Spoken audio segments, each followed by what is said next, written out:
What's happening? See you again, man. Hello and welcome to the Money Chasers podcast. Today we have my boy B Mike in town. He is back in town from Croatia for a couple of weeks, and I haven't seen this man in about a year, so it's awesome to chop it up with you, man. Welcome. Thank you, man. Appreciate that. Thanks for having me, guys. No problem. Now, bro, talk to me. It's been a very long career for you, but it's still only just getting started. Yeah, that's literally how I feel. I feel like it's just getting started, but it's I think anything that like you build from the ground up, you can't look at it like, and this is why I love Nipsey's mentality so much. Like his whole mindset, it's not a sprint, it's a marathon, because that's literally what it feels like. It feels like you can't be like, oh, in 2 years' time, I want to be here, because if you get to 2 years and you're not there, you're going to be like, oh, well, fuck this. Wait, are we about to cuss? You can do what you want, man. Okay. This is your show. Yeah, man. It's definitely like a day-to-day thing. You can't think of, you can't have, obviously you have deadlines for, tasks, albums, all that, but, you can't have a deadline for when you're going to get a hit, or a deadline when you're going to get X amount of views, or X amount of this, or it's got to be day-to-day, just, chipping away. Yeah. Just consistent, putting out music, man. putting That's out content. Literally it, yeah. Yeah, you see a lot of artists that they might come out with some one-hit wonder or something like that, but then you don't hear from them for 1-2 years. Well, that's where having a loyal fan base is comes into play, because I've had fans who were fans of me in high school, and now they have kids and a family, and they're married, and their kids are fans of me. That's a loyal fan base, man. That's gonna feel cool. Having a fan base that's been with you for a decade, 10 years, they just stayed loyal to you. Right. Yeah. All right, I'm one of them. Hey, I'm one of them. Right, we've literally if we could pull up photos from when we were literally 10 years ago, we could find some. I'm sure I could find something deep on Instagram or Facebook of us hanging out. Yep. It's been a cool journey, just seeing because most too, of our man, lives you too. Because I saw you as well, going overseas, playing college ball, and I guess it's been a journey. We've been staying in contact. I literally remember being at your house with your dad, and him saying to you, Michael, if you want this to go overseas and play college, we can do this, but you really gotta want it. And you're like, yeah, I want it. I was there. I literally have a distinct memory. That's crazy. I don't remember you telling me about that. That's wild. Yeah. My dad's always been a huge mentor for me when it comes to things like that. He's one that has, always tried to stop me from drinking, stop me from doing anything, even drinking soda and drinking eating sugar and stuff like that. Keep me away from all that. Every single time I used to play tennis, I was a fat little tennis kid, and I'd always show up and have a hot dog or something after the workout. But yeah, man, it's been such a journey, and watching you grow every single year, because it's been from afar. I've been seeing you when I've been in New York or Washington watching, and you're all over the world doing your thing. What's kind of been the most? You wait, Washington State or DC? State. And then I transferred and moved over to because I'm in DC often. My sister is in DC, man. Oh, Emma niece, Okay. Yeah, so I'm there really often. Yeah, I definitely need to get out there. I've only been there for basketball purposes, drive up. And it's one of the only states in America that has Nando's. They have Nando's? In DC, they got one in Boston and they got one in DC, bro. Yeah, shout out to Nando's. We need to get that sponsorship going. Facts. We need to get a Money Chasers sponsorship with Nando's. Remember that, Kenny. Write that down. It's just been watching from afar. It's been, we've both done our things. Then we come back, around that summertime, and we collab again and link up and kind of talk about how things have been going. And I think it's just been it's just been an upward hill for all of us. For both of us, really. Definitely. Yeah, for me, it was just, I don't know, I always knew I had to, because obviously when I was still coming up and I started dropping music, I started realizing that the tally of plays was significantly increasing in America. So I knew I had to go there at some point. And then I just, Yeah, 2017. I just felt it was. I almost felt like it was overdue. Like I'm like I should have been left. Not leave because I want to go because I love Australia, man. Like, as you know, I'm born and raised in Africa, in South Africa. And when did you come here? I came here when I was 11. My mom's a nurse, so she got a job at a hospital, and they just sponsored both of us. Wow. To come to Australia, and they put me through school and everything. Like kudos to Peninsula Health, man. They really like Shout out Peninsula Health. hooked us up, and and then in 2010 I became a citizen, which is probably one of I'd say the single best thing that ever happened to me was becoming an Australian citizen, and I don't take that passport for granted for a single second, like. Because obviously I know, like, when I travel with my family from overseas, if they want to go to like 2 or 3 countries, they need to get separate visas for each country. They need to go interview here, interview there. And like, we can just pull up. We just go to any of these countries, we pull up, they stamp us in, and that is something I believe that like, I'll never take for granted myself, because we don't, and even when like, and even like in, I'll say our industry, because I feel like, sports and entertainment, basketball and music, it's synonymous, there's so much synergy there. And I just believe that like a lot of people in this industry are like, yeah man, I just feel like I want to move overseas, Australia ain't it for me. I'm like, what? What you mean Australia ain't it for you, bro? This place is lit. This place is like the best in the world, and no one, until you live overseas, you don't get that. Like, and it also like it differs for everybody, like their experience. But I will 100% say there is a reason why like Melbourne was like the most livable city in the world. For, and like, you've got 4 years literally straight. Melbourne, even Adelaide was I think 2 or 3 this year. I've Brisbane's never been to up Adelaide. there. Never been.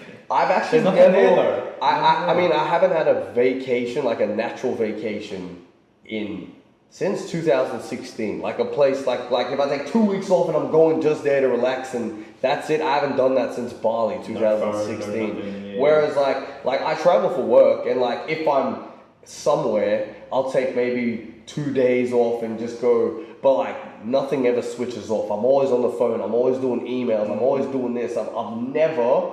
It's nearly 6 years.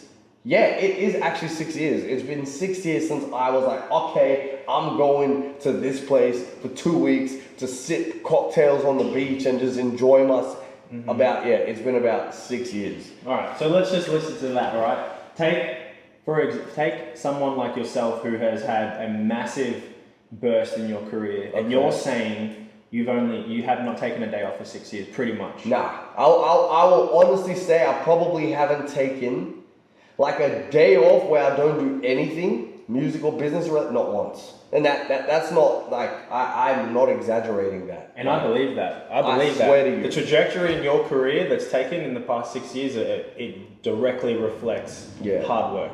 And I would say like, sometimes I even get on myself for not working hard enough. But like, I was consistent when I was still living here, but moving to LA, it's a whole different ballgame. Going there, it's like you have no choice but to hustle, or that city will consume you. It will eat you alive. You gotta be comfortable getting uncomfortable. You gotta be willing to get let down. I didn't know that.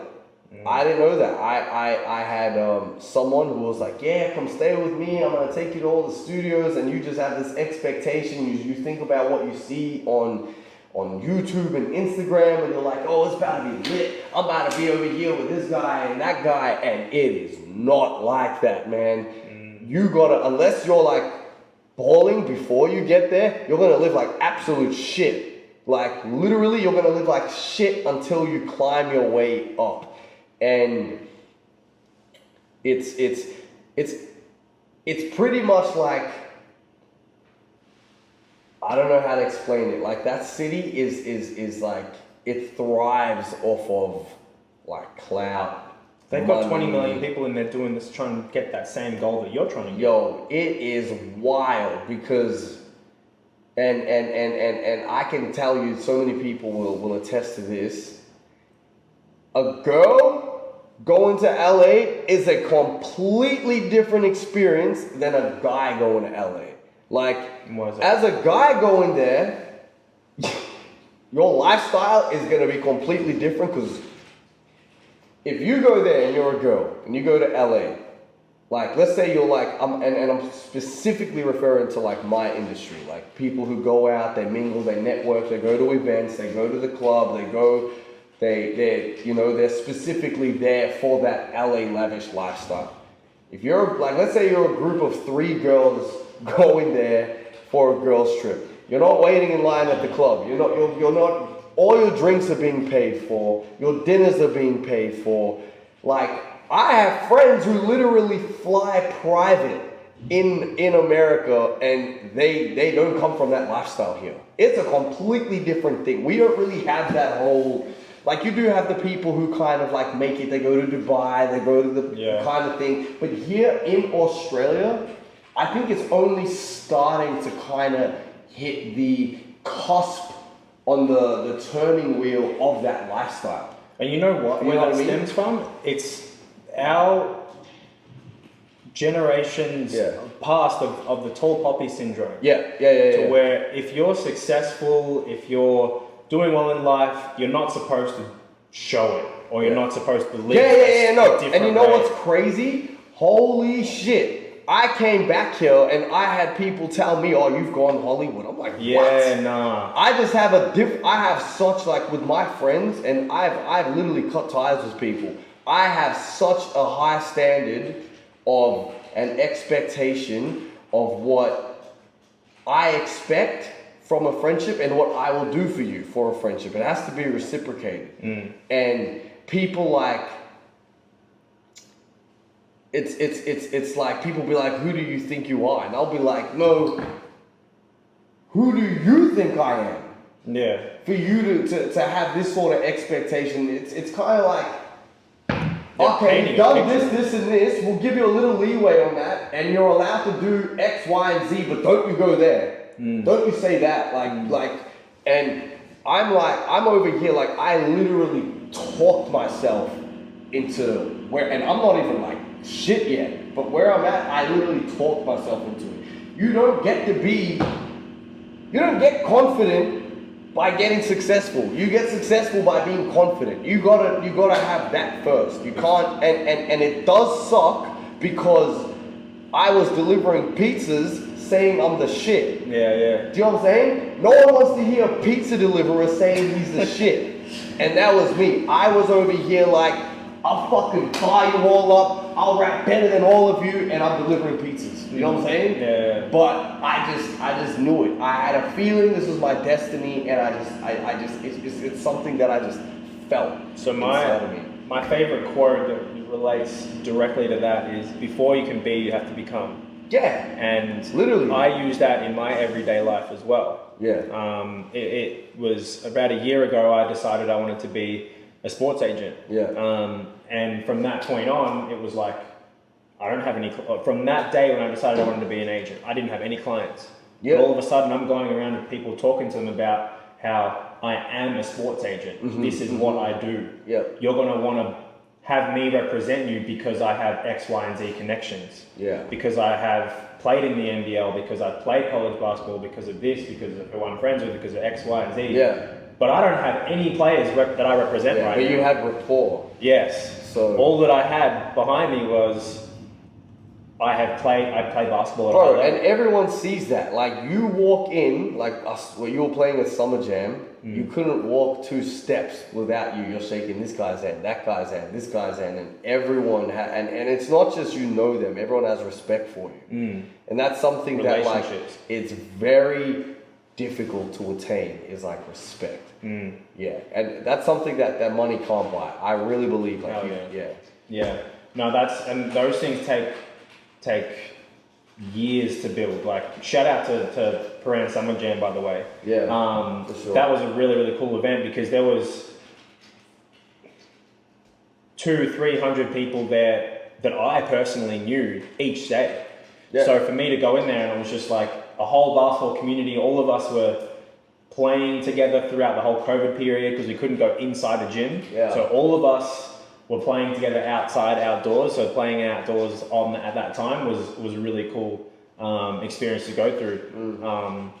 But it was just like this whole camaraderie of people, and I just felt at home for the first time in like it had been 6 years since I'd actually really done things out here in Australia. That was like, wow, we're really out here. We're back, kind of doing things. Yeah.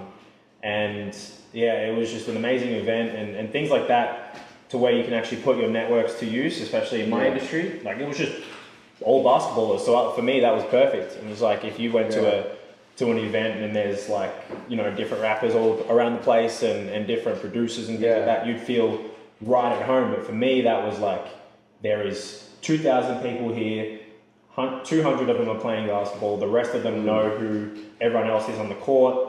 This is my element. Yeah. So that's why I probably look like that for you seeing me, because that is my industry all in one nutshell. Yeah. So it looked even bigger than what it probably was at the same time. Yeah. But yeah, I mean, I want to talk to you more about what has led you to this point. So let's go back to, you moved over here when you were 11. Where were you moved into Melbourne, right? Yeah. And you were starting to think you might want to do some No, music? I knew. It was already, it had been 3 years already since I decided that's 8 what I wanted. years old. I was 8. 8 years old. I was like writing rhymes, and it's a funny story. You were writing at 8? Yes, 1,000,000%, 1,000,000%. Like, I literally remember the first thing I wrote, and it was so funny because my main inspiration for wanting to be a rapper is DMX. And, you know, like, one of my goals, and I felt like it was almost possible before he died, because, like, I was getting to a place where now I had connections to reach out to people. And I was like, I'm gonna get on a song with him. That's my childhood dream, just fulfilled right there. And because I knew people personally who got on songs with him, I'm like, oh, I can do this. I can definitely get on a song with him. And I have full faith in my talent that I'd be able to, like, fit in. You know, I bet on myself all the time. Yeah. So, 8 years old, and my brother was just playing rap music around the house constantly. And he had this one song that I absolutely was like, I was like in love with this song just because of the melody and everything. And it was like, What These Bitches Want by DMX featuring Cisco. You know, so What These Bitches Want from a nigga. And I loved that. I loved his raspy voice. I loved his energy. I loved all that. And it's so funny because in the second verse, he starts roll calling all of the different women that he's like essentially been with. I didn't know what it meant at the time. I didn't know what he's talking about. I just thought, okay, if I want to be a rapper, I need to have like different female names in my songs. So at the time, my mum went overseas. I was still in South Africa. She went overseas to work, and my first song was meant to be about how I miss her. And it was like, I feel so alone. I wish my mom was home. I gotta get it on my own. Samantha, Kelly, Tina, Serena, just like Natalia, like just random female names, because I thought if I want to be a rapper, and I'm showing my older brother this rap, and he's like, and the worst part was, I was running out of female names, so I started like naming my cousins and my sister. It's like, who are all these people? Like, why are you white? And I'm just like, well, DMX did it. I gotta do it. And and you can literally go listen to that song. And he goes, it was Brenda, Latina, Linda, Dog, LaShawn, Inan, and Talisa, Teresa, Sharon, Monica, Nikki, Lisa, Veronica, Karen, Nikita. And I was like, oh yeah. And I think I started like stealing some of his names and putting it in there. Just started naming like Britney, Shakira. I'm like, what another female? Yeah, so that was literally my intro into being a rapper. And then like, yeah, that's awesome. Tupac for me was another big one, just because like his cadence and that to me was like a clear,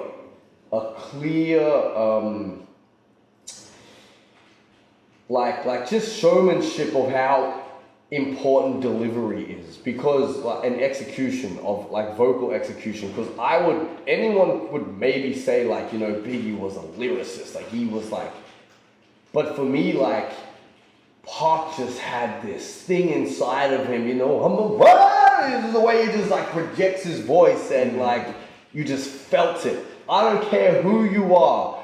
When you heard Hail Mary come on for the first time, it's like, come with me.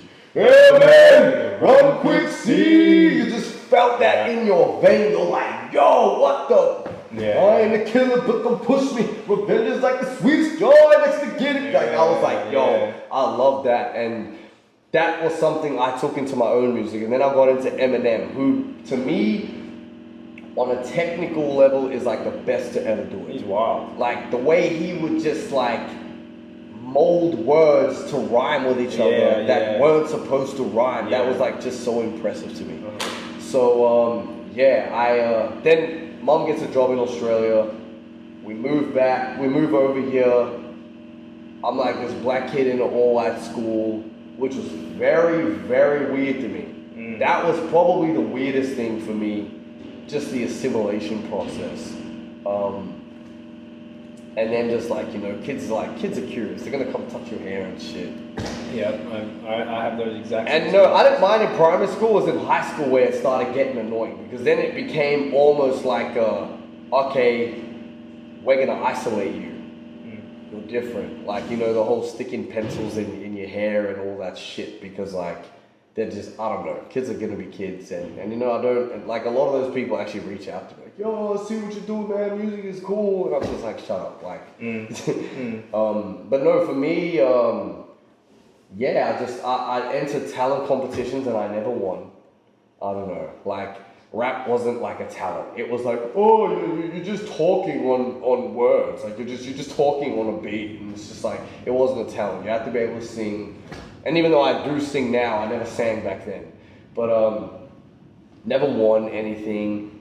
I was picked on all through high school for doing music, but I just remember like my senior year, or year 12 as we say here, I was just like, I don't give a fuck anymore. Like, and I'm so glad I started putting music out then, rather than when I finished high school, when it would have been easier, because you get to pick who you surround yourself with once you finish high school. That's why you don't really find yourself, especially a guy. You know, guys are like, we have no sense of social maturity, or even just like social anything at that age. Like, girls just like, if you look, like I look at my niece, and she's like 4 years old, and I have a nephew, and the nephew's like 6, and he's like just trying to play like army man, and then you look at my niece, and she's having tea parties. Their social IQ is just miles ahead of guys, even from that age. So like, a guy in high school is still trying to like fit in, and you know, you don't really find yourself till you get older. But for me, it was important that I do it to face that adversity, even when, like, it was like, okay, I've only got 6 months left to throw myself in the lion's den, and I'm gonna do it. So, yeah, I did that, and then slowly just like making a name for myself, and I did that, and then I had this one song I wrote to my brother. It's called Letter to My Brother, and that was like my first song to hit like 10,000 views, and it was all American plays. And then, I didn't know you could make money off YouTube back then or anything like that. So it was just like I was still doing the delivery of pizzas, and for me, I worked backwards in the sense that, well, I still don't do it for the money. When I think about blowing up, I never think about, oh my God, I'm gonna have all this money to do. It's more like, oh my God, I'll have 5,000 people singing my song to me at a show. Yeah. Oh my God, I want to be able to step in a room somewhere and I don't have to introduce myself. It's it's those kind of, it's that kind of hunger behind what I do for why I do what I do. And that's why my why is so strong. I was actually speaking to someone about this the other day. I'm so thankful because I don't know how I would have survived that I had such a strong why from an early age. There's not one day that I can remember waking up without a purpose. And I've met people my age who still battle with like what their why is. And I think, God really gave that to me at a young age because of, as almost like a survival mechanism to navigate the dysfunctionality of moving countries, not having money overseas, living in South Africa, like things that were like gonna be a huge distraction, something to just give me tunnel vision towards, and I'm just so thankful for that. But fast track.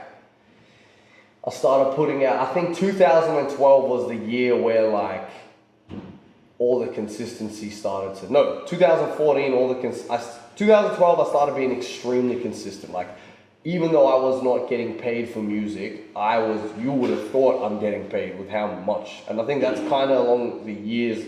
I think I met you around that time as well. That was like, you probably just started like kind of singing around then too, right? Ish, yeah.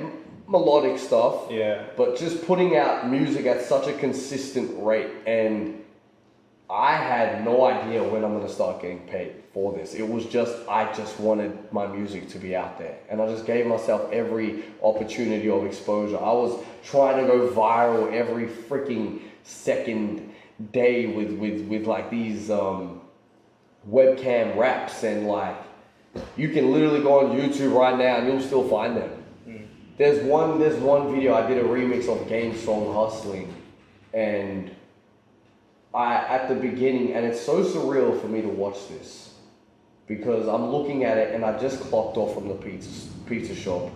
I'm coming home, and in the beginning of the video I say, if you do support me, please share this wherever you can. And then I just spaz out for like 2 minutes straight, and you can just hear the hunger in my voice. And if I look at myself now, I can be like, that's why I got where I'm at. Because there was no excuse. I wasn't the most talented.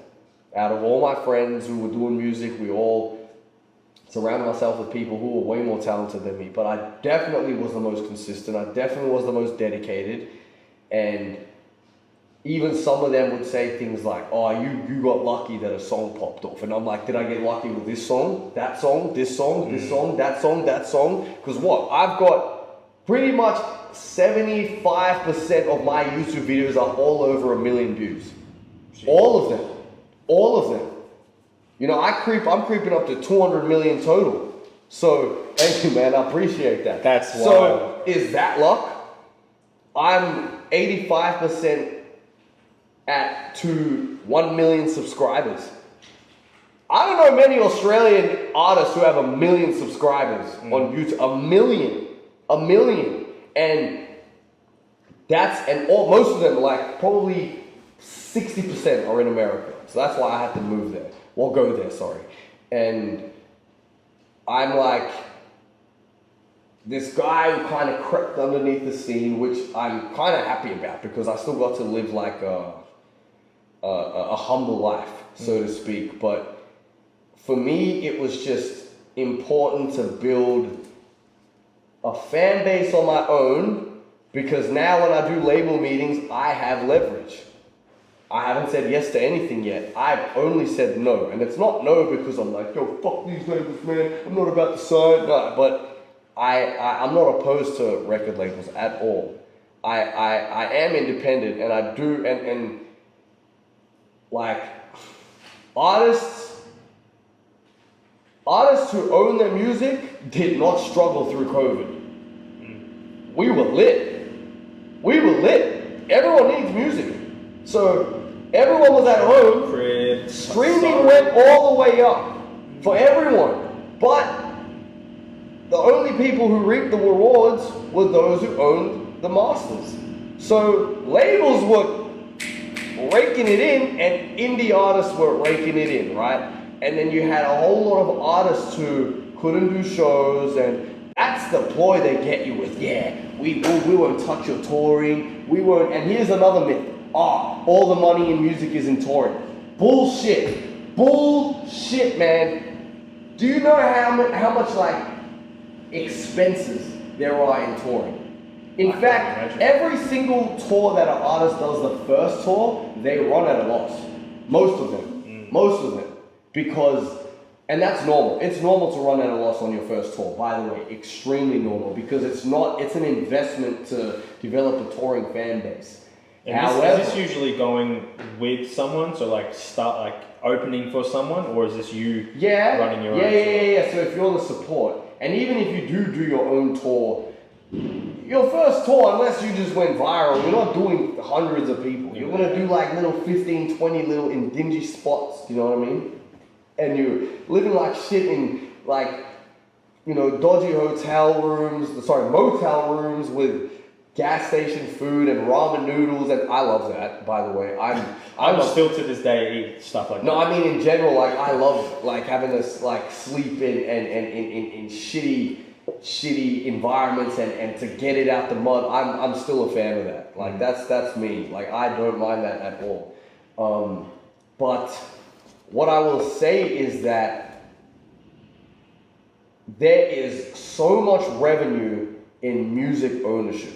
I look at my numbers, and then I look at, and I see what I'm making, and then I'm like, I'll see someone with 10 million monthly on Spotify, and that's one platform. Spotify they're on the lower stream rate.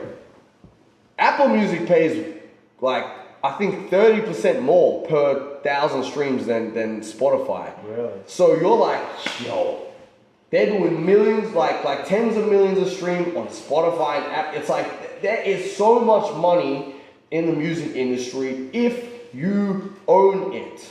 And when you own the music and you're making monthly residual income, that's power. That's the power to say no. That's power to say, no, I don't want $1 million advance. And here's the worst part about it. I'll tell you, I'll break this down for you, man. You'll get like these.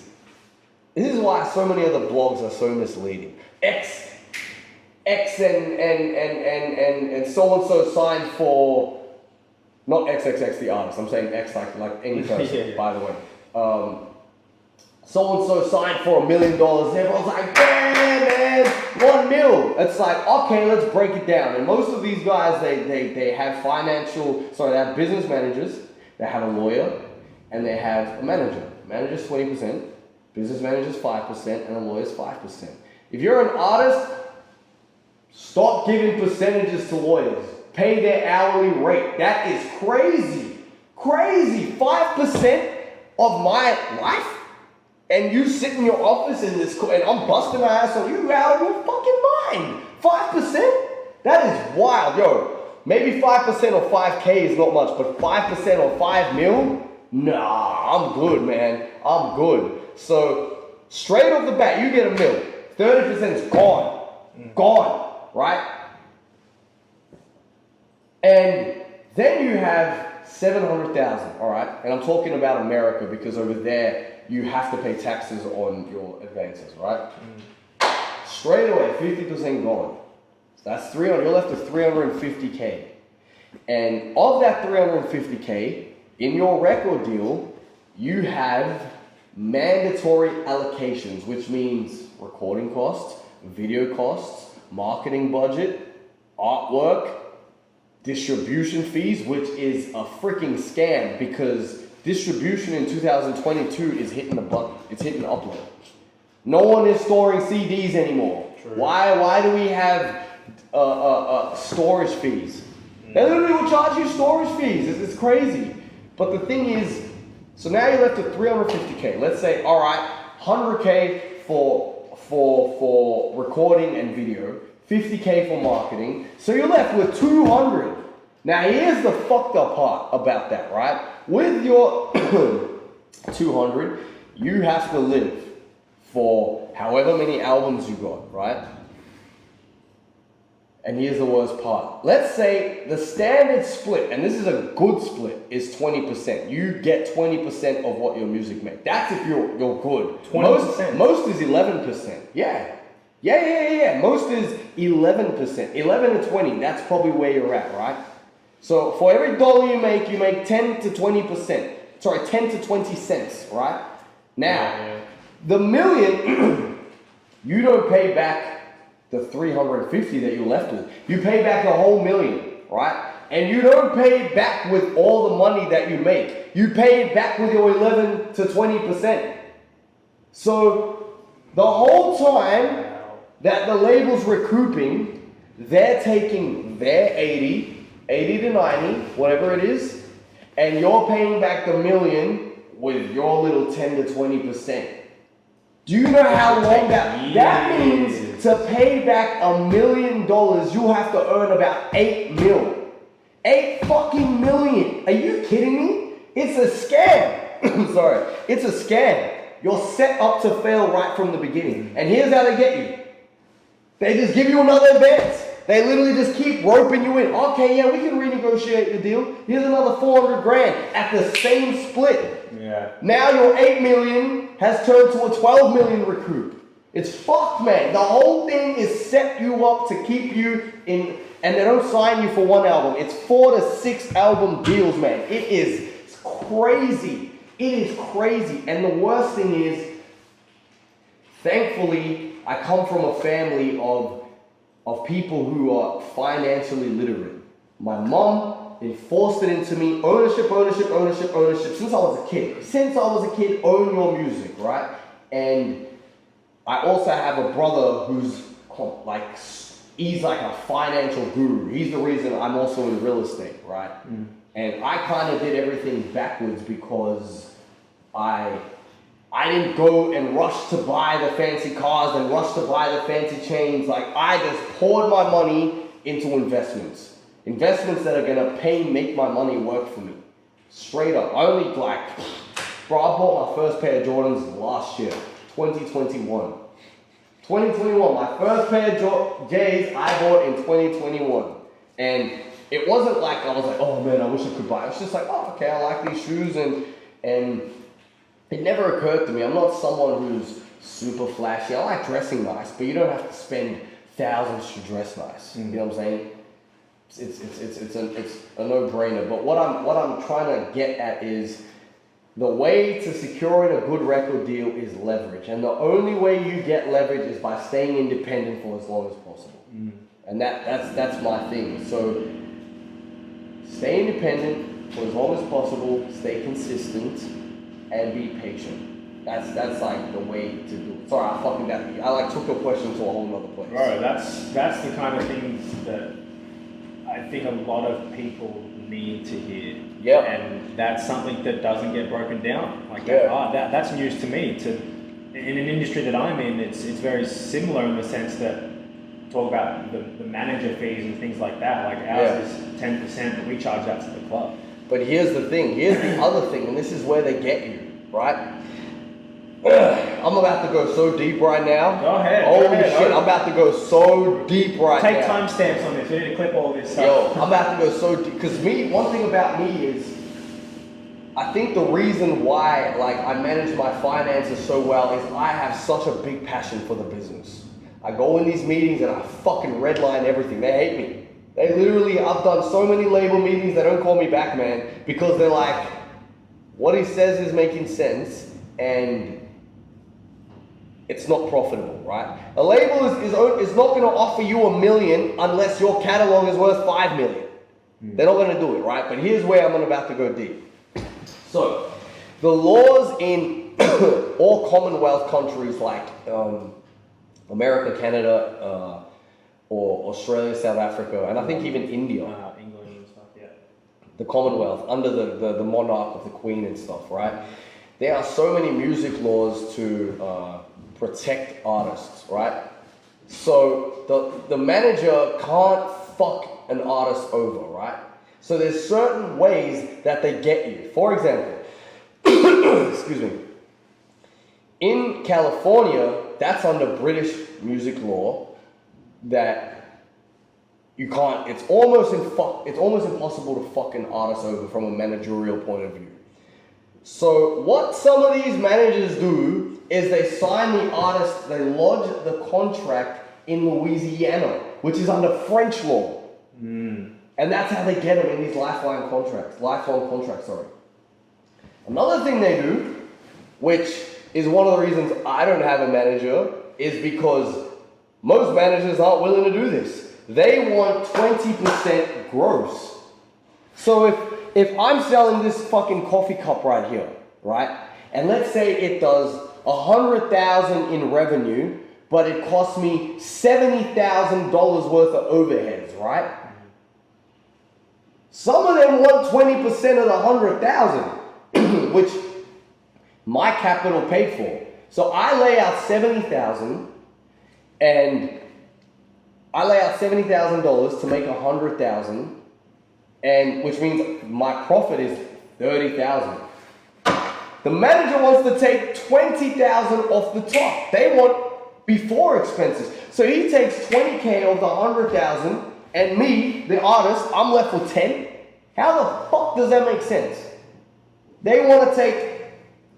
It makes no sense to me, man. None. And I know I'm gonna piss a lot of managers off when they say this, because if their artists are fucking listening, they're gonna be like, holy fuck, I'm getting screwed. It makes any artists that are watching this, thank you, man. Yeah, I need that. Appreciate that. As I said, I'm about to piss people off. Any artist who's with a manager who takes 20% gross is being fucked all the way over. Completely fucked. Like, it is crazy. A manager should only ever take 20% net, meaning all marketing's been paid for, all fees, all this, all that, everything, all recording costs, all music video budget, everything. And once we're left with a net, then you take your 20% cut. Correct. Bro, I'm like the worst fucking nightmare for someone to do business with if they have an agenda. I'm a fair guy. I'll give you your 20%, but we're giving 20% net. You know what I'm saying? And I just wish all artists educated themselves in that department. The music business will fucking eat you if you're not careful. If you're not switched on and you don't get into the logistics of things, your dollar's gonna get so watered down. By the end of all the hard work you've done, you're gonna be left with 5 cents, man. It is crazy. It is crazy. It's almost like it's like you're built. It's set up for failure in terms of you reaping the fruits of your labor. Like, for example, your manager's meant to be on your side. What fucking manager is taking 20% gross, man? And I learned this lesson. Thank you to this one lawyer. I did not have the money to pay this lawyer. I think I fucking borrowed it from my mum or some shit. 2015 at the time. I have this guy who's interested in me. We've been ironing out the chinks of a contract for about 3 months. He's sending it back, I'm sending it back, he's sending it back, and I go to this lawyer. I think they're called Media Arts. They're here in Australia, in Melbourne. I think his name was Andrew. I forgot his name. Thank God for this guy, man. We agree on the percentage. I'm not thinking about net gross, so I don't even know what these terms mean back then. And he redlines where it says manager takes 20% gross. He redlines it, and he initially puts their net, 20% net. I'm like, all right, cool. He's just like, yeah, just make sure it's probably a mistake. Just make sure that's in there. Send it back. Nah, deal's off. Guy doesn't want to manage me anymore. Just because that lawyer put their redline gross. People don't understand. It costs money to make money, right? And I'm not in this for fucking money, but I'll be damned before someone else earns more of my shit than me. Do you know what I mean? Because at the end of the day, and you'll relate to this, I'm first generation from Africa. I've got people who depend on me, man. Like, I take care of my parents. I help my sister out. I'm not here just living for myself. I have people who depend on me financially. So, which means when I get in the studio, I get in these meetings and stuff like that. I'm not just representing me, I'm representing them. Mm-hmm. Because for every dollar that's taken from me, it's taken from them. Family, yeah. So for me, it's important that you understand, that artists understand when they're getting into these deals, what they're getting themselves into, man. Mm. Like, don't rush. Don't be like, FOMO. Do not, yo, that's what it is. They're like, oh, I want to sign. What if he goes and signs another artist? He would be signing another artist if that's what it was. Don't give into the pressure tactics, man. Mm.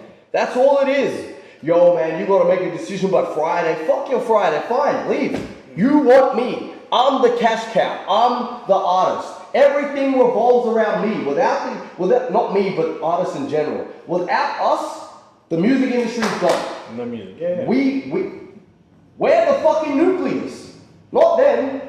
And yet we're the ones who suffer from a bird's eye view, right? So I just want artists to know, one, there is money to be made in music. Do not give in to all these fucking fees that they try and commissions on this and that. Make sure that all your contracts are set up in a way that percentages and splits are not done at the gross. Not gross, net, after expenses. And number 4, just make sure that, you know, get all your shit looked at. Here's another one. Here's a fucking another one that they do with the labels, bro. You don't even get to choose your engineer or which studio you record at. It's their engineers, their studios, their time slots. So you've got from 2 p.m. to 8 p.m. You may not even be feeling creative. You go in there, it's your money being deducted. You don't get to choose where you make your music a lot of the time. And they deduct you for their own services rendered. So you pay them back the money they gave you for working at their studios, right? That's the crazy part about like how much you're set up to kind of fail in this industry if you're not careful, man. And it's just wild to me. The other thing is that like their budgets are crazy. $30,000 for a music video that barely has any crop. I'm just like, yo, this is wild, man. This is why I direct and shoot all my shit. Just me and the videographer. I source all the actors. I get all the props. I get all the locations. And I do things at such a low margin that it's almost impossible for me to not break even. Yeah. I break even within the first week almost. Mm-hmm. And this is why, like, and I understand that independence is not for everybody. I do get that. You have to know how to structure. You have to know how to navigate. I get that. But the bare minimum you can do is just know what you're signing. And the bare minimum you can do is at least have, I'm not opposed to record labels. I'm not opposed to having, like, every artist needs a manager. At some point, I'm gonna need one. Right now, no. But you have to know what you're getting yourself into and just make sure your contracts are clean. That's it. Because another thing that they freaking do is they try to be like, oh yeah, you know what, and we'll even supply the lawyer. It's their lawyer. Of course their lawyer's gonna have their best interest at heart. Always source your own third-party lawyer, even if it costs you thousands. Trust me, thousands are gonna be the least of your problems if you get a good lawyer. Like, everything. And it's so sad that we have to be this meticulous about being screwed over. It's sad, but hey, it's not just in music; it's in sports too. It's everything, right? It's everything. It's literally everything, man. Yeah. Well, I guess I was just thinking before. I would love to see you and Russ. So we can take me out of this seat and put Russ right here, and just have you guys chopping it up because he's the only other person that. Because when it comes to music, I don't really follow many people's for their mindset, story and mindset and things like that. Yours I've known just because we've been such good friends that I've just known. But hearing different things that Russ talks about, raps about in his music, is exposing that kind of shit. And I guess you do mention that you would be open to having that representation and doing things like that. For sure. What is that exactly going to look like for you? Is that you have to have your leeway? Is it just a numbers Well, thing?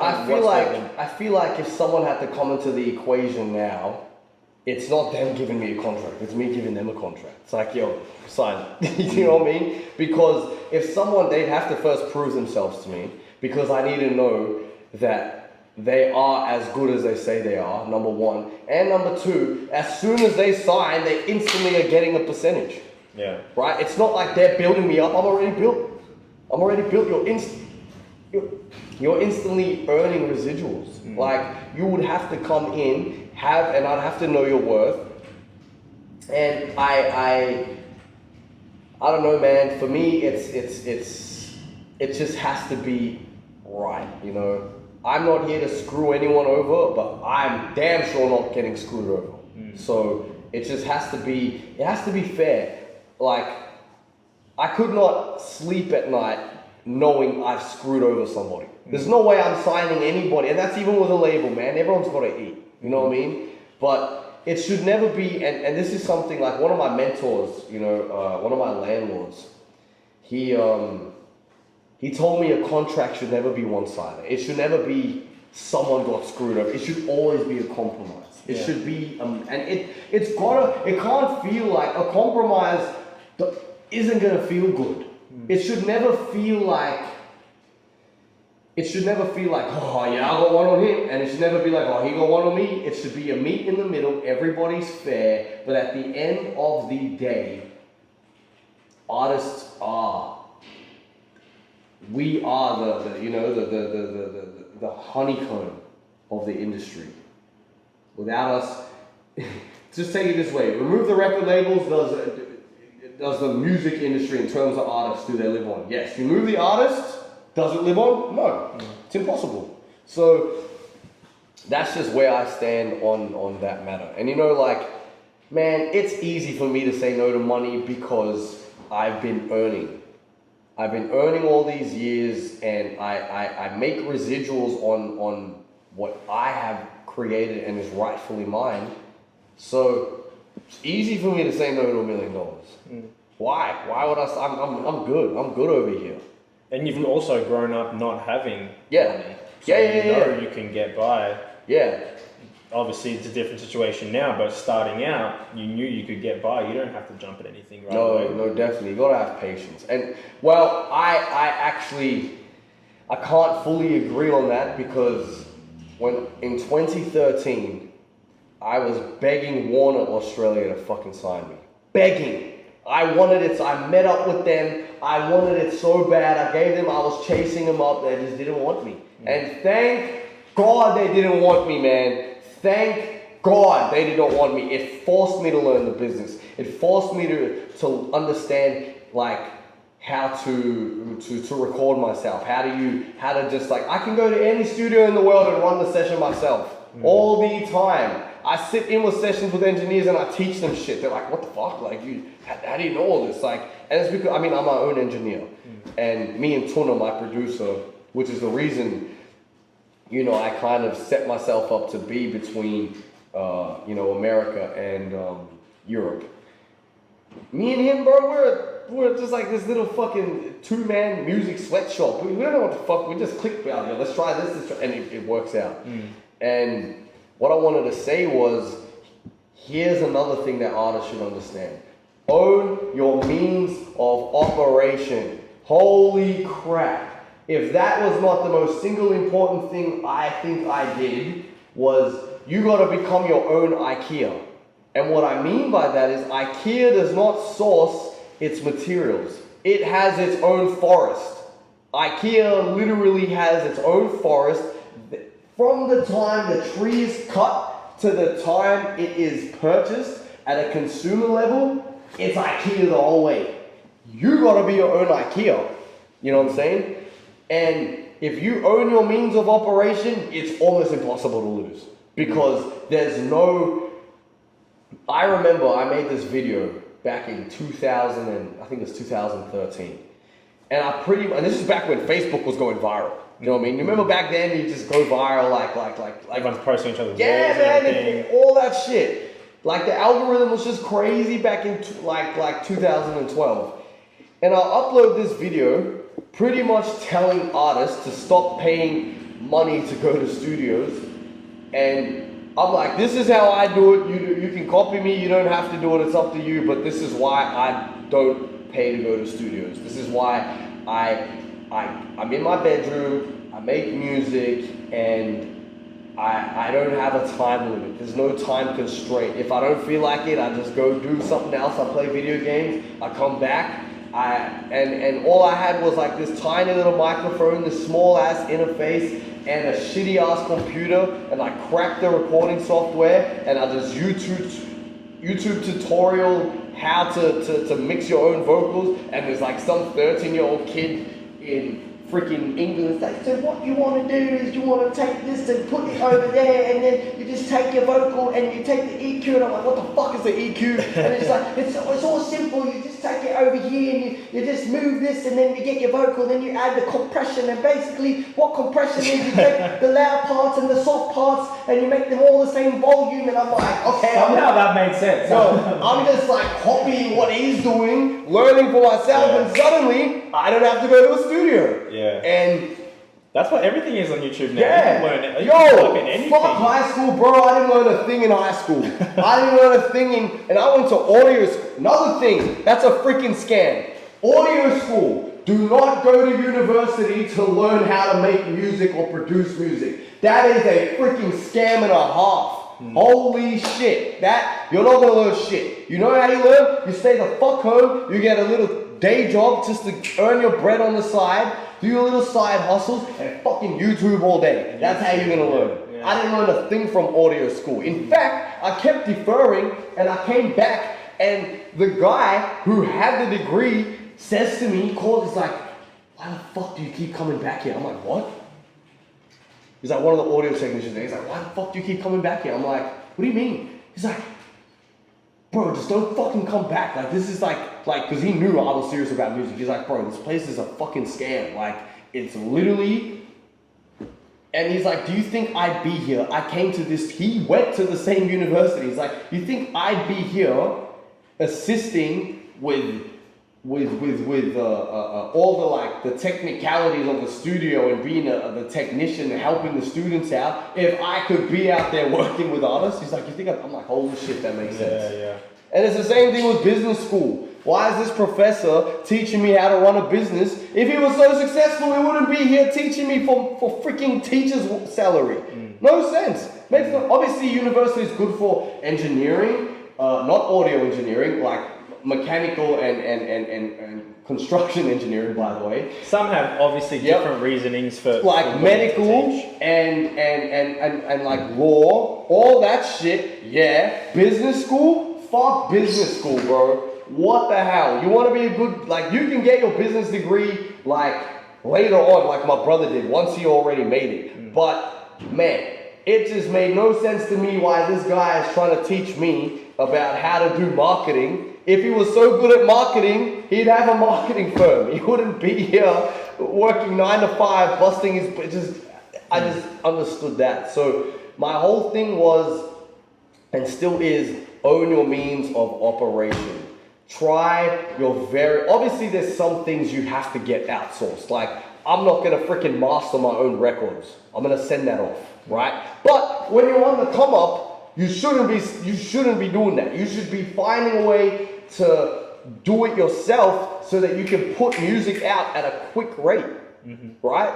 Because if you have to wait on someone, you send them your songs, you're gonna be like me. I do it now. I have things professionally because I have to have my music at a certain quality. If I want to compete with majors, I have to sound like I'm on that level. But when you're coming up, man, you don't need that shit. You do not need that, man. Just figure out to make your music listenable and figure a way to do it yourself so you can be putting music out quickly. You look at how many songs had the worst quality. Look at Me by XXX Tentacion.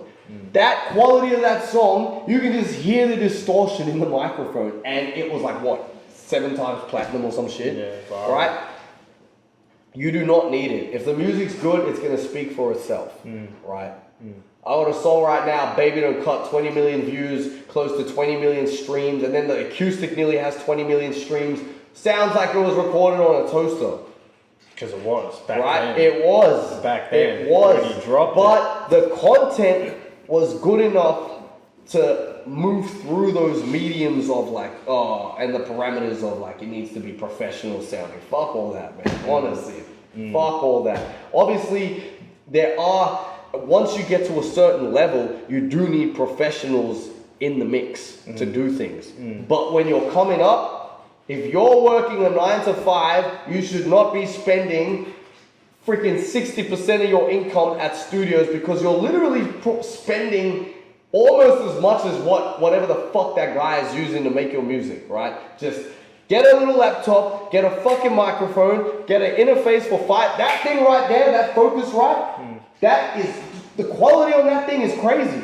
You get that thing there, it's $150, you get a mic for $150, you get a little MacBook or whatever, you got a studio. Get headphones, you got a studio. Easy. Hey, I'm ready to go. I've been writing on the side. I've been writing some. Let's go, man. I just need to get a couple man. more things.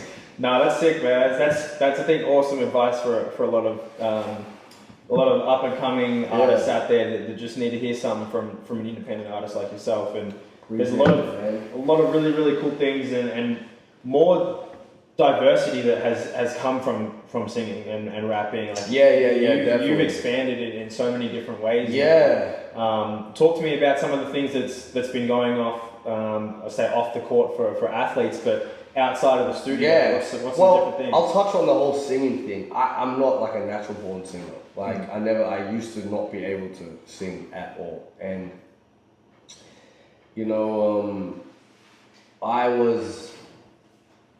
I even know when it was. I know when the bug bit me, so to speak. Like what the catalyst was. I don't know if you remember, but like Frank Ocean and The Weeknd kind of came out like around the same time. Like that 2011 era of music, I just think it cannot be duplicated. Holy shit! Like, cause you have, Nostalgia Ultra by Frank Ocean, which pretty much changed my life, man. Like I love that record so much, and there was 3 songs there in particular that I just loved. It was Strawberry Swing, it was Swim Good. Okay, Thinking About You wasn't on that record, but they re-released it on his Channel Orange joint. But it was that, and then it was pretty much all of the trilogy by The Weeknd. And I just found that year I was listening to more melodic stuff than the rap stuff, And because at that time, that was also when rap music was taking the shift into like, quote unquote, the mumble phase, right? And at the time, I fucking love a vibe now. Back then, I just was not into it. So I found the only hip hop I was listening to was from 2010 and prior. So what happened was, I had this friend, and I was like, how do you get good at singing? He was good at singing. And I had this friend, and I was like, how do you get good? And he's like, take your favorite song you like listening to, and practice it every day in the car, wherever you go, like, sing it every day, and if you can sing it half as good as the artist sings it, you're good. And I did that, and then, we didn't know about auto-tune back then, so I just sang my best to be on. Good thing, thankfully, I'm not, like, I have a good sense of pitch, so I could hear if I was off key. And from singing or recording? No. I don't know. I've just always known when something is off key. And once I started doing that, it would take me so long to sing just like 2 lines, but it was semi-decent because I didn't have auto-tune to put me in key, and I'd sing as close to it as possible, as humanly possible for myself. Then by the time auto-tune came along and everyone could just be put in the right... Bro, I was sweet. I was sweet by then. So I just started singing, and then slowly but surely I just like started finding my tone. And something for me is, man, I have like a range of different kind of vocal techniques I use in music. You know, I love doing deep voices, I love going high, I love falsetto. And that's just, yeah, for me, that's how I got into that. But off court, what I would say is you know, the jargon you use, like, yeah, I love real estate, man. You know, I just built a house out here. I'm gonna purposely not put this video out until I hand it over to my mom. She doesn't know that I'm giving it to her. I'm giving it to her to live in, you know, for the rest of her days.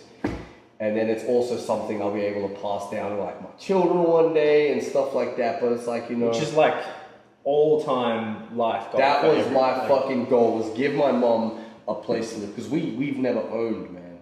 We rented. My parents, well, they don't rent now. They're living in it. I'm doing the landscaping, the decking, and the fencing. They're living in it now, so they're not renting anymore, thankfully.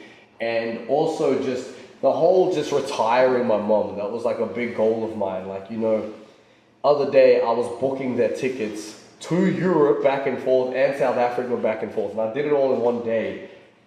And I was just like, I can't believe like I have the ability to do that for them. And my mom is so freaking thankful to me that I can look after them. And I think that has just been one of the best things that could happen to me. It's just my ability to provide for her. You know, my mom she was born in such a tough time in South Africa, literally born into legal racism, like racial segregation, apartheid in South Africa at the time. I have this line in a song and it goes, man, my mama worked 3 jobs, days she didn't see God. Every time she got on top of things, it's like something else was popping up like P-Rod. And had she been born in a different time, she would have been one of the greatest, maybe the female Steve Jobs. And the reason I say that is because she's the smartest person I know. And her skill set is so, like her brain is so overqualified for what her career was. And if she was born in my time, bro, she would have been like a neuroscientist or some shit. She's so freaking smart. Like, so, you know, her sacrifices, and even my sister, like, that's what I do it for. Like, the ability to give my mom something like that is just fucking incredible. And can't beat that at all. No, and I always told her, I'm gonna like, Mom, I'm gonna take care of you. I told her that. I think, you know, and I'm not trying to make this a racial thing, but I think as a young black kid, you always have this dream of just like, you know, women of color have had it the worst. And I just feel like that's something that like, I would just like to give a black, like if I think about like my mom, a black woman, a black mother, to give her a home, you know, somewhere where her and my stepdad can live out their days stress-free. No one can evict them. No one can say anything. No one can do anything to take them out of their sanctuary, and for them to just kind of take a breath of fresh air and just kind of relax for a second and just be like, okay, we're good now. We don't have that thing over our back like, oh, like when COVID hit, like, oh, if we can't work, how are we going to pay rent? So, yeah, man, that's just one of my goals that I've been able to tick off. So, Mom, if you're watching this, I've already probably broken the news to you, and yeah, love you. I absolutely love that, man. And I'm from more of like a role model and mentor type of space that you also sit in for me, because really, yeah, you do actually. That's crazy, man. It's something that I've never actually spoken to you about, but like, because you are that little bit older than me, and at the same time, you have spoken everything into existence. Everything. Absolutely. And this is what I live and die by. My whole life, whether or not I've known I've been doing it, when I was a 10-year-old kid, I said to my dad, I was like, I'm going to play college basketball. Yeah. And he's like, what? What's college basketball? Yeah. And no, I said I'm going to play in the NBA after that. So I'm going to play in the NBA, or I'm going to be an NBA agent. Yeah. And that this is a 10-year-old kid saying he potentially wants to be an NBA agent. Like, who the hell thinks of that? Yeah. And I have consistently been speaking those kinds of things into existence. I knew I was going to go play Division 1 basketball.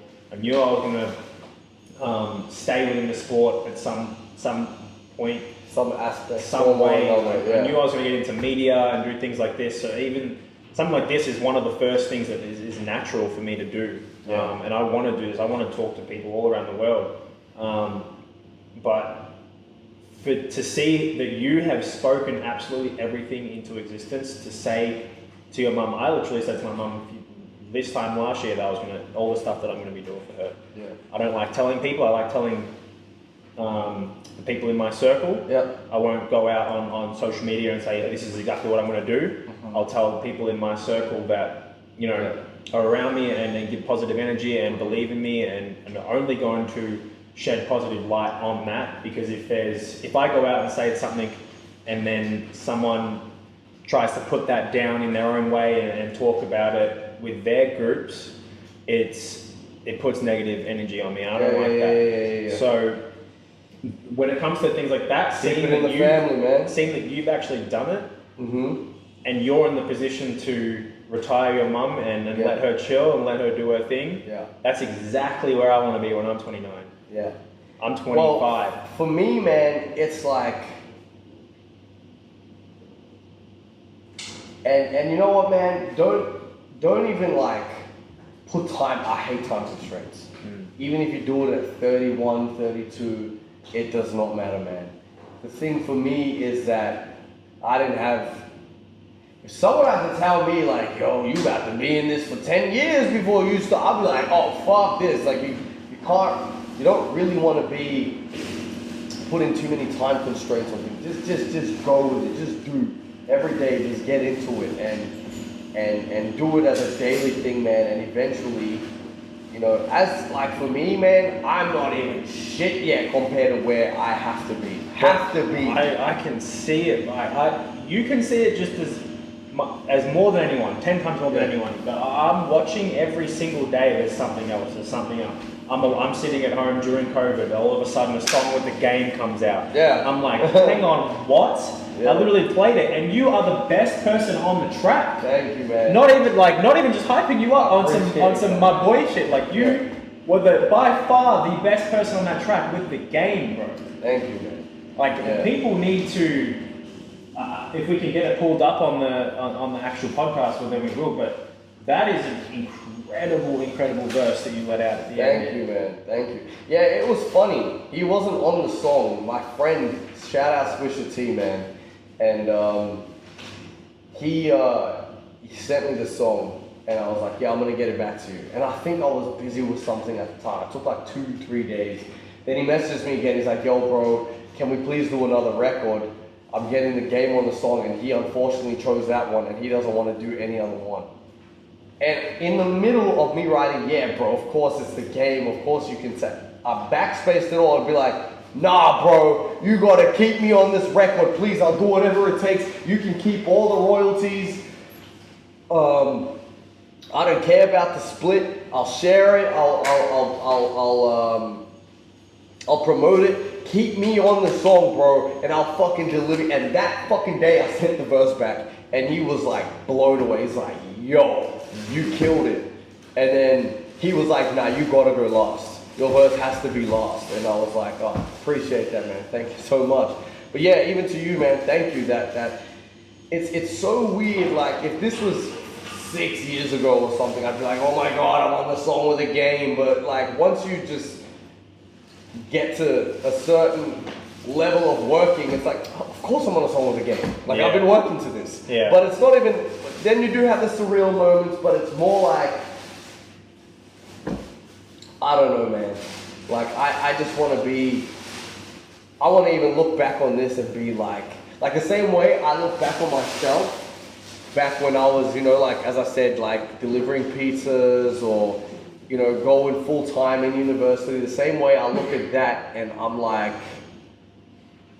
man, you have no idea what's in store for you. Like if I could talk to my past self, I want to look back on this in 5 years on this interview and be like, man, you got no idea what's about to come, man. So if the game just happened, like soon it's gonna be like you're gonna have all these artists that are so happy to feature on your tracks. Yeah, it already is kind of happening at that point. Yeah. But it's gonna be, you know, you're that dude out of Australia. It's like, who knows? You and Kid Leroy are doing something together. Yeah, shout out to him, man. And that's crazy what he's managed to like. He's like one of the like probably top 10 in terms of numbers right now in the world. Yeah. That is wild, man. That is wild. Little white kid out of Sydney, bro. Yeah. I have a lot of respect, and I love his music. Yeah, like, not even just like Australia. I love his Remember music. I spoke about vocal execution? Dude's amazing. Yeah. Dude is amazing, man. Yeah. And for me, it's just I'm even with the drill scene here in Australia, I'm just finally happy that like it's getting recognized on like a global level. You know, and I think that's the beautiful thing of where hip hop is going, especially in Australia. Yeah, no, it's consistently growing, and the collaboration is what I love to see the most. A lot of these artists are just working with other artists and building each other up, making sure each other's on the right track, guiding each other. I will say this though, man, especially for other artists, you know, who have to move locations to do what they want to do. Like, don't get too caught up in the networking side of things. Like I feel like it works good in a lot of places, but like for me, when I tried for a whole year, the whole like, get in this event, go here and try, and I can't even, I could, on two hands, I could name so many artists who they're not gonna, like, you come up to them at this event and you're trying to be like, yo, I've got this music, I love this, they don't give a shit, right? They're there they're there for downtime, they're relaxing, they're not there to talk about listening to your music. Some of them, hey, you may get like a cool ass dude who will just be like, yeah man, send me your shit, and they actually will follow up on it. But like, for me, when things started kind of happening, it's when I stopped all that shit and just focused on the music. So all of 2017, I was like, network, and I met all these people, and nothing happened from it. Not a single thing. Now, maybe I'm just not a good networker, which I have to admit, maybe that's a flaw within my personality. But I am someone who can freaking literally hone in, put my horse blinkers on, and just have tunnel vision focus on one thing. And that was actually just putting out the music. The content, Yeah, focusing on you know.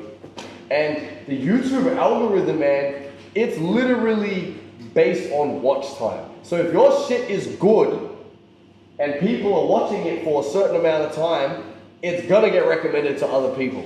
So don't focus too much on the who, you knows, and all that. Focus on your what and your why. And eventually, with consistency, it will pay off.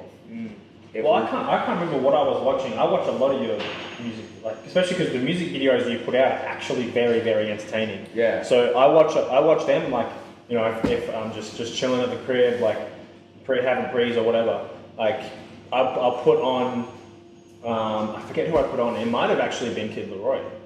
I might have put on some sort of Kid Leroy, and then you came up in that algorithm. Oh wow! Within that, yeah. And I was just sitting there, and all of a sudden, your music popped up, and I'm like, "This is unbelievable." I remember this you told me there was one song. You're like, "Oh fuck, who's this?" And you looked, it was me. Yeah, it was Silicone on. It would have been Silicone. Yeah. I love that track. Yeah, I love that. But it's interesting. And then like the very next advertisement was my mate. He works for Sportsbet. So then it's like you and then him right after on YouTube with the advertisement, and then you straight after that. And it's just a lot of like seeing everyone's come up in a way. But the song that I loved, my favorite one of yours is definitely Real. Real? Yeah. Real. Real's a... The video clip, boxing. It's like so funny, man. I have a very bad habit of sitting on music that I feel is too good to come out. But that is so narcissistic. Like, oh, it's too good. When I say too good to come out, I mean too good to come out to just release. Like, I need a thing behind it. I need to maybe try and get a ball rolling on getting a machine behind the quote-unquote the machine. Or like get like someone who's in a better position to put that out. And then I'm trying my best to not think like that and just drop. And you know what? I'm not the creation, I'm the creator, and I'll make more. I'll make other songs. So with that, I was like, yup, I didn't have a song that like, I was playing a video game, and I'm like, damn, I don't think I have a single song that could be on the soundtrack. I'm like, I need to make one. And I went in the studio, Tuna was like, we found this Arabian sample that we heard that, I'm like, that's it. And then I just heard in my head, lights down. And I'm like, and I want these crazy toms to come in like every time like something happened in the song, and we did that. And I was like, yo, I'm holding on to this. This is a masterpiece. I'm holding on to this. I'm not putting, and then I'm like, nah, I'm sick of it. Like, I'll make it, if I can't get this put like synchronized somewhere or get placement on it, fuck it, I'll make another one. And I can't. So I put it out. I was like, I'm not gonna hold on to this, because there are records that you could put out tomorrow that are old and that will still do good. Like, I don't know, I feel like Drake featuring The Weeknd, Crew Love, comes out tomorrow, it's fucking going nuts. It's still going nuts. Yeah. There's songs of mine, I feel like I deserve better. I'm putting it out tomorrow, it's going nuts, right? Anxiety, going nuts. But then there's songs where they do have an expiry date in terms of the trending of that sound. That time, yeah. Right? And I remember I held on to a song for almost 3 years, and by the time I bit my tongue, by the time I put it out, the sound was outdated, and I could hear it. The drums were outdated, the 808 was outdated, everything was outdated. It sounded like a 2017 song, and I don't want that to happen again. Yeah. So I try my best to, and even if I do hold on a song, we go back and like peer review the production and we update the production. So yeah. But that's like, I guess that could be a couple of the songs that you've shown me. You've shown me some songs over the past year roughly that I've been like, this is the one. This is the one. I think I got like 3 of them where I feel like this is the one. There's a lot. All of them that you showed me a nice. I showed you a recent one that I recorded like in the apartment 2 weeks ago. That one. That you in the car? That you and Elijah were going nuts to. Yeah. Yeah. No, that was a vibe too. I love that. But to me, I really feel like that is the current sound. That's current, yeah. I don't feel like I don't think I could put that out in 2 years. Yes. It really sounds current right now. Sound, So that's kind of what I was hinting at was, is there a potential for that to come out in the next couple of... This year, everything's coming out. I even said to my boy, I said to him, he's like, man, you've only touched the mic like once since you've been here. And I'm like, nah, I'm not recording anymore until all this shit comes out. I have way too much music in the vault, and I don't like that. I don't like sitting on 30 songs. Other artists, they don't give a shit. I hate it. I don't like it. I make music to be heard. And I want everything to come out. I think I'm releasing everything this year. Album? No. I don't do albums anymore yet. Like, because the problem is, if you're not like an artist with millions of followers, albums are kind of pointless. You can use it to bulk it with other shit like merch, a tour, cool, but I don't like making filler songs. I don't feel like any of my songs are filler songs. I want them to have their own moment. And if I put out 12 songs, only 3 of them are gonna get a moment. It's just the way it is. No one's gonna, if you look, like other than the singles, in my catalog, I can literally show you first 2 songs have the most plays. So I'm like, nope, I'll put out 1 song a month. I'll rather spend a whole, because this is the formula they have in the industry. Do 2-3 features, 2-3 singles of your own, and drop an album, and that's your year. And then you tour, and then maybe one song that's not on the album as well. That's pretty much the schedule, and I don't want to do that. I want to release music consistently, because you may put something on the album that's slept on, and that could have been your next, whatever. So I like to drip feed my songs. Mm-hmm. It's still an album. It's just I'm gonna put it out in increments. Mm. Yeah. And does the Spotify and Apple algorithm work in a certain way that could play in your favor? Do you know how that works? Well, yeah, it's, with the whole pitching process of getting on playlists. Maybe I've never been on a playlist in my life, and yet I've been on over 1 million personal playlists. Like 1 million individual people have added me to their personal playlist, but I've never been on a curated Spotify playlist. Is that because you have to pitch, like your manager or such would have to pitch that to Spotify? No. You have an artist portal where you pitch, and it works. I know people who have got on there, but you also have to understand, like somewhere where Australia, where the market is so small, your chances are they're significantly higher than like I'm pitching in America for that audience. That is huge, because you have so many artists, right? And over there, it probably is a little bit more connection based. There are still gatekeepers. You should develop relationships there if possible. But yeah, in other places like, Canada has its own little scene, Australia has its own little scene, New Zealand has its own little scene, and I'm sure other places have their own little scenes where they get their little curated playlists. But other than that, yeah, man, mine's all organic. Like I have over 120,000 Spotify followers. So not monthly listeners, Spotify followers. That's great. Yeah. And that all comes back to being patient and building your fan base. Mm. Building a loyal fan base. Mm. Yeah. Yeah, because having followers on social media is one thing, but having followers on something where people continuously, repetitively listen to consume your music. Listen to the lyrics. That's the closest they're going to get to talking to you and having a conversation. That is something that's very, very special, and what I love about the music industry. But let's talk a little bit more about in general, like what the money chasers are, and kind of what what our philosophy is. At the end of the day, we have a very, very organized group chat on Discord, which is a bunch of entrepreneurs, athletes, artists, just people that are out there just chasing money, trying to get their bag at the end of the day through multiple means of passive income, through multiple means of their skill set, whatever it might be. There's a lot of entrepreneurs in there that have 5-6 different businesses. Yeah. And we're always in there just talking, just having conversations with each other, bouncing ideas, talking about crypto, talking about stocks, talking about real estate, talking about, how can we connect with each other to make profit for each other and help each other out in general.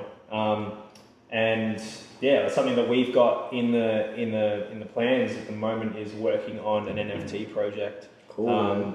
But have you heard much about NFTs? Yeah, definitely. Are you invested in NFTs at all? Not at the moment. My producer, Tuna, he's so into the crypto space. That guy, man, he just knows. Every time we get on the phone, he just talks to me about all this stuff. Mm-hmm. For me, man, I have terrible ADD, and if I focus on something, I go all in, and I don't want to half do it at the moment. I'm in crypto. I feel like you should be in crypto right now. And I'm very interested in buying land within the metaverse. You're literally going to be advertising within the metaverse. You're literally going to be going in there with your avatar, and you're going to see, bro, the amount that Nike are going to be spending in there. It's kind of like this, right? And I relate it back to this.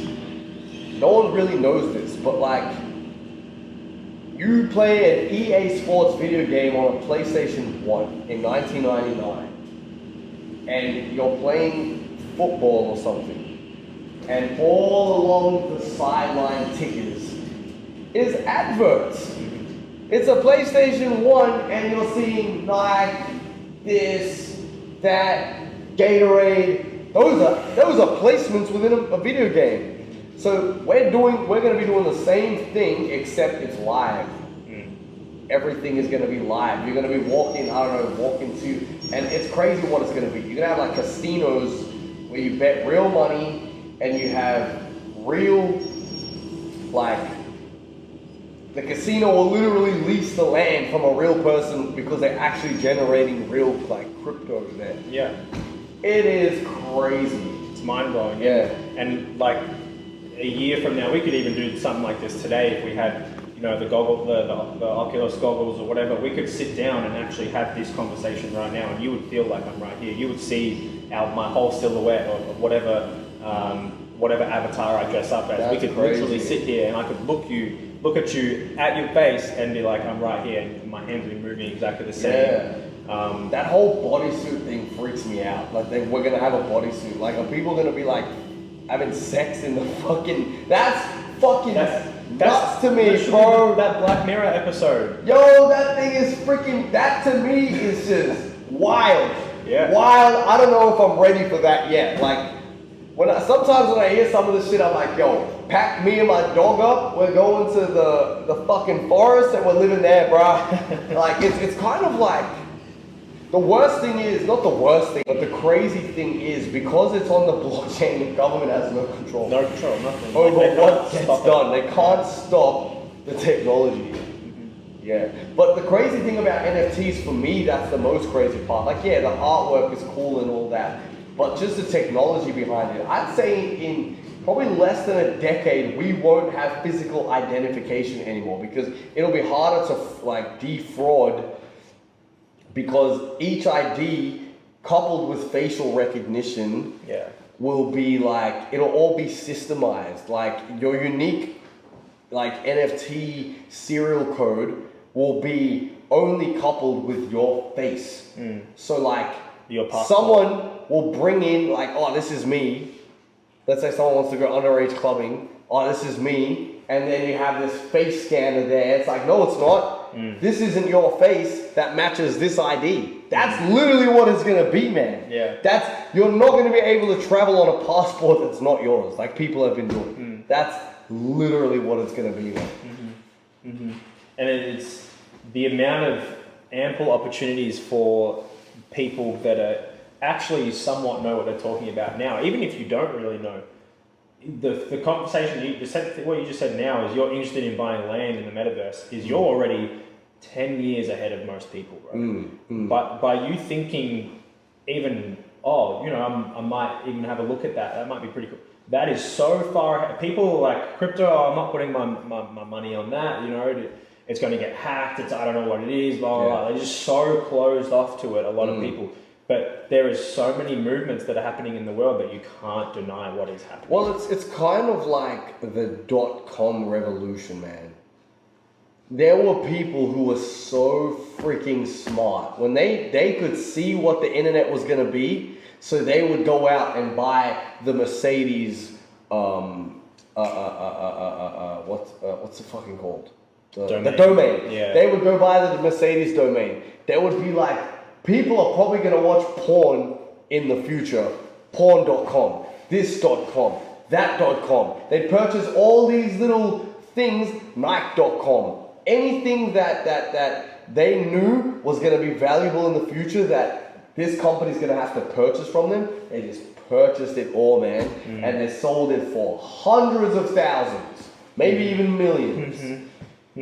Yeah, people are very, very... a lot of forward thinkers in this space specifically.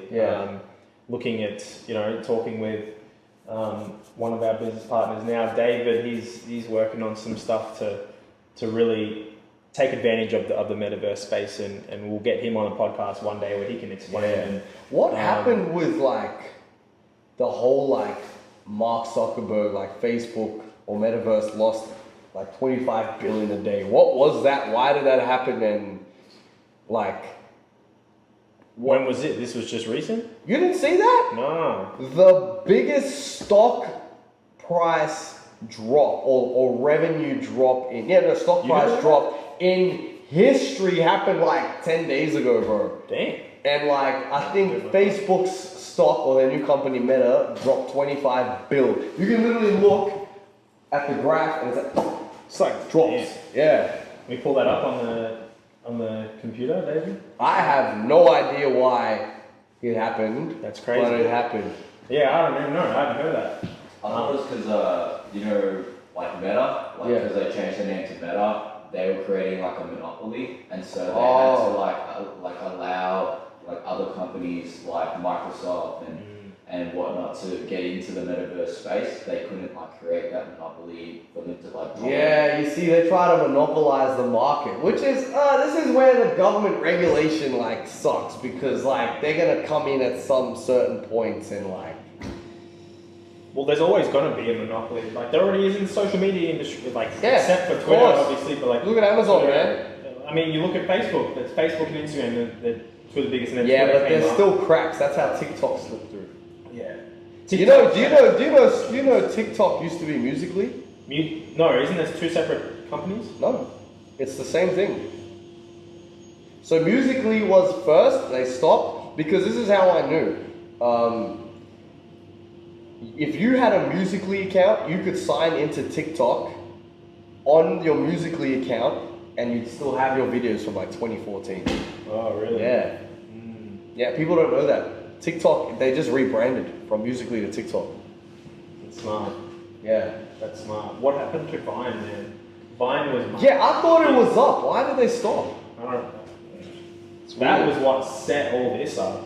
Yeah, no, literally micro content. Yeah. People I have remember no thinking attention like, span. who's gonna watch an 8-second video? Me. Yeah. For hours. Yeah. Swipe. Yeah. No, that's literally like one of my old teammates. He blew up off that Austin McBroom. That's where he started. Yeah. And then he moved on to YouTube and stuff, and Yeah. now he's like he's on a reality TV show and But everything. All started from Vine. It's so weird what's gonna happen. Like TikTok is in court right now because they're paying way too little to creators. Content creators. Well, specifically, I can only speak from a music point of view. Like, so if you have a video with 100 million plays on it, and it's your song, you're making maybe 30 cents because they don't pay you per view; they pay you per video. You're better off having 10 million videos, each with one view, and then you're making bank. They don't pay you per view; they pay you per video. So I think I've made in total like I think I've got like in total like maybe 6 million views of people using my music. I think I've made like $12 from TikTok, which is wild. Yeah. Which is wild. It's the same consumer. You're still consuming someone's content, bro. 6 million views on YouTube is like. It's like 25,000 USD. Really? Yeah. Which is what, like 35,000 AUD. So TikTok pay you per video, not per video stream. Damn, YouTube paying that? That's actually not that much. It's not? No, think about it. 6 million, and that's how much you're making? I think they should be paying more. Views? Yes. 6 million views. I think you should. Well, it's weird, right? Because the CPM for music creators is much lower than like. What's CPM? CPM is the amount of Clicks dollars per per 1,000 views. Okay. Does that make sense? Yeah. So, CPM on, firstly, anything under 10 minutes, you're not going to get as high. Over 10 minutes, you have multiple adverts, and you get to place them wherever you want, and there you're going to make a lot more. But like music, there's not much people can advertise in the entertainment industry in terms of real reflection of sales from ads. But finance, these finance guys on YouTube, they can have a 20-minute long video with like 5 or 6 ads in it, and you know what their CPM is? I've seen a dude with a CPM of $50 or $55 per thousand. So you look at me, I'm gonna be getting like around 5 max for CPM, because it's music, per 1,000 views, right?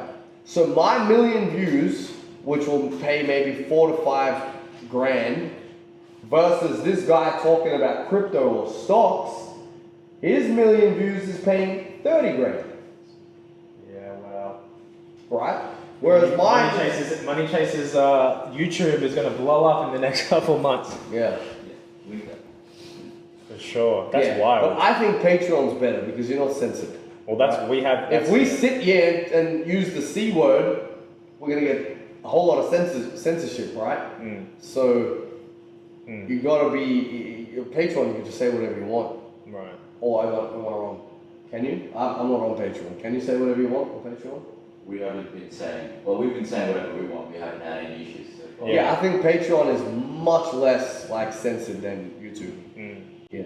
Speaking of Patreon, for our Patreon exclusive content, so to get involved and to actually see what the answer of this next question will be, you have to be involved in our Money Chasers Patreon. But what is the next move? So this is a juicy part. This is juicy, something juicy. So something that not everyone can see. Okay. It's going to get clipped. Okay. And we'll throw this in our Patreon service, which people are involved in right now. All right.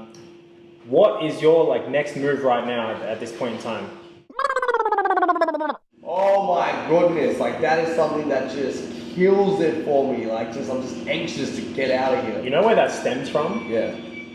The fact that we now have everything immediate. Yeah. To us. Yeah. Our phones, if it doesn't load within Instant 5 gratification. seconds, we're like, hurry up. No, that What are you is so true. If my shit's buffering, I'm like, I'm about to throw this thing. Yeah. Especially if I need to do something now. Yeah. Yeah. Yeah. We're so used to instantaneous access. Yeah. That's the issue. I never thought of it that way. It is. My mum brought that up to me actually. I was like, because it must have been 5 or 6 years ago, and I did exactly that. My phone was buffering, and she was like, the only reason why you act like that is because you have had that instant gratification from your phone and things like that now. Fresh.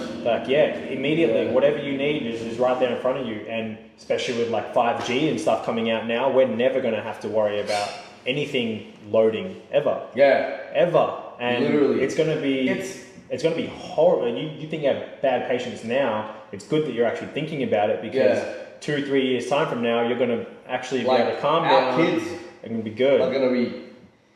And I'm so did you see the interview with Mark Zuckerberg?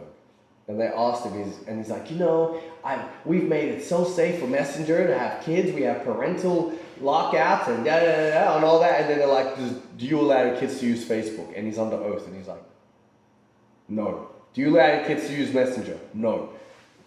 Why? What is happening on these platforms if the owners of it do not want their kids on it, but they want our kids on it?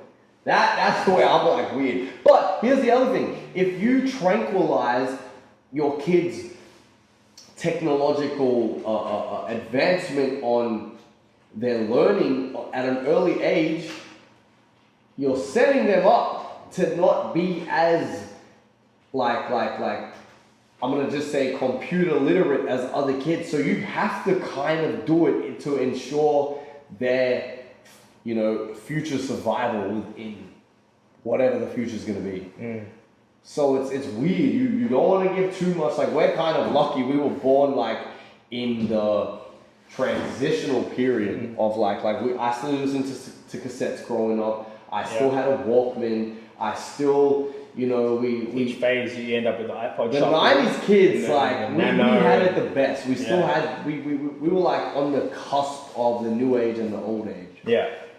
I don't think I got Instagram and Facebook till year 8 or something like that. Yeah. So it was I had lived a whole, what was half my life, not having access to these kinds of things. Literally, yeah. And then slowly as I got older, technology got better and I grew with it. So that's why we're lucky that we can talk about things like the metaverse and stuff like that, because our parents they're not going to understand it until we break it down to a T to them, whereas we can kind of we can relate it to Grand Theft Auto. Like you can go into a game, but now it's just more realistic. Well, like and things like that.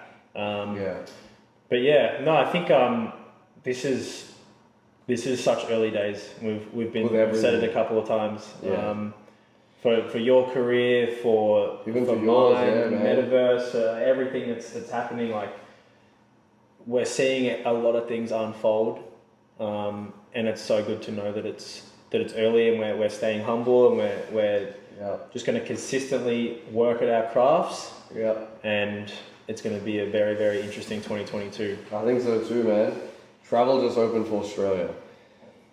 I'm going thankfully, man, I was already gone when this shit happened because I think I experienced like a total of like overseas. We didn't even have a proper lockdown. They just closed off cafes and restaurants. You could do takeaway, but you could still go outside. Like in Europe, man, like we didn't have like where I was. It wasn't even like in the whole 2 years. I think I had like less than a month of lockdown. Less. It wasn't even a hard lockdown. It was just. And then also when I came here last time and I did the 2-week quarantine, like there was no COVID here, right? If you remember, there was no COVID. Yeah. It was like here. We were clubbing and stuff then. Yeah, it was full like normal, man. And then like I went back to Europe, which was like, yo, I better chill out. Yeah, and like it was so hard for people to leave. Like thankfully, because I had residents overseas, like I had the ID and everything. Like I was on the system overseas, and I'm a dual nation. I have dual nationality, so I could leave. The way that people were just like trapped here, and I use the word trapped because I saw what happened, especially in Melbourne with these lockdowns. Yo, that was wild to me. Like. I couldn't imagine going. I was here for a 5-day snap lockdown, and everyone's looking at me like this is a walk in the park, and I'm like, yo, I'm going insane. Yeah. Bro, it got very scary at times, especially. Man. I was living with, at the time, was me and my 2 best mates, Elijah, Mo, and my girl. We were all living together, and like we found ourselves very, very grateful for the fact that we had each other, but at the same time we would get frustrated at each other for just little shit because we're always around with each other all the time. It was over just under a year we were just cramped in a house together. We had to do all of our like activities together. Our 1 hour a day, 1 hour we were allowed outside for exercise a day, and if you were caught outside for longer than an hour. How would they know? Technically they didn't. We were outside all the time, Yeah. like hooping and playing basketball and stuff like that.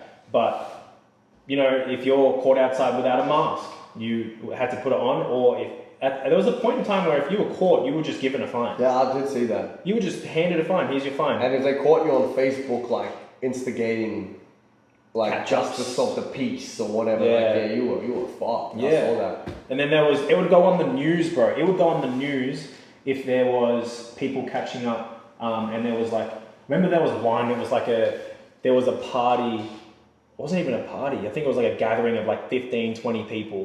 They had like ordered 20 pizzas or something to the crib, and the cops came with the pizza delivery because it was like, why are you ordering so many pizzas? There must be people there. And that made the news. Yeah. Someone had 15 people over and ordered 20 pizzas. It's on the news. Yeah, that's crazy. Are you kidding me? That's wild. That's every single day people are doing shit like that. Yeah, and now we're in nightclubs with the same amount. We have unreal amounts of numbers every single day, and we're in nightclubs, we're at bars, we're doing whatever, like nothing's ever happened. And it's just all of a sudden the media has now just died down and stopped talking about it. It's like the media just controlled the whole narrative this whole time. Yeah. And it's been sad. We've been struggling over here in Australia, businesses, small businesses, people that have worked their whole life to start cafes and pizza shops and things like that are just I got a songwriting grant, right? And the worst thing was, it was only 150 people in Australia who got this, right? And they chose me to be one of them, which I'm grateful for. But like, There were artists out there who needed it more than me, and only 150 people got that. A songwriting grant. And you know what? It was $2,000. What are you going to do with that? Like, that's going to last you a month, maybe. Pay rent for that month. Yeah, but alright, man. Man, this has been amazing. Thank you so much for having me, Money Chasers. I appreciate you guys. Hope this has been, you know, there's been some good things in there, some juicy parts, stuff that you guys have been entertained with, and I hope, especially to all the artists out there, please take in everything I said, because I don't speak from a place of that does not benefit me to talk about it. Only benefits those coming up, and I really take everything I said in, because I had a conversation yesterday and with a friend of mine in the music industry, and he said to me, he's like, in my life I've only met 3 people who think like you, and that is just wild. He's like, because he signs artists, he's like, not signs them, sorry, he does distro for them, but then they go sign major deals. And he's like, I break it down for them how it's not right, and they still go sign it because the money's just flashed in their face. Yeah. And it's just like, hold on, be a little bit patient, and I really want indie artists to just hear what I have to say in that kind of field.